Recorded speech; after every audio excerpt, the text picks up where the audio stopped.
Balitang Asia naman po tayo. Bukod sa mayamang kultura ng bansang Laos, dinadayo rin ito ng mamumuhunan dahil sa mabilis ng paglago ng ekonomiya rito. Yan ang tinutukan namin kasama si Elizabeth Kachin.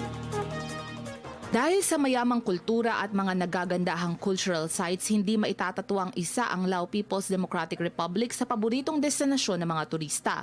Kaakibat ng pagdami ng turista sa bansa ay ang pagdami ng oportunidad at paglago ng negosyo. Kaya tulad na lamang sa Vientiane na kapital ng Lao, napakaraming infrastructure projects ang ginagawa. Nagtatayo doon ng mga malls, ospital, opisina at hotel. Patok na negosyo sa Lao ang restaurant at hotel.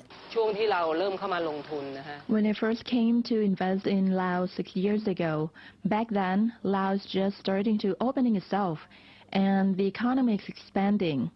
They allow more foreign investors to come. Laos during that time received the opportunity to host its first SEA Games. I saw that this is the opportunity because we have been trading with Laos, and I saw that the country is continuously growing. And during that time, there aren't so many hotels too. Mula Oktubre hanggang Marso ay peak season sa Lao at madalas na sa Vientiane ang destinasyon ng mga turista. Hindi mahirap ang magnegosyo sa Lao, ngunit kailangan ding malaman ng mga investors ang mga batas dito, lalo na ang mga batas sa pagnenegosyo dahil istrikto itong ipinatutupad ng Lao. Inaasahan namang lalo pang dadami ang bilang ng mga turista sa Lao sa malapit na hinaharap. Para sa Telebisyon ng Bayan, Elizabeth Kachin.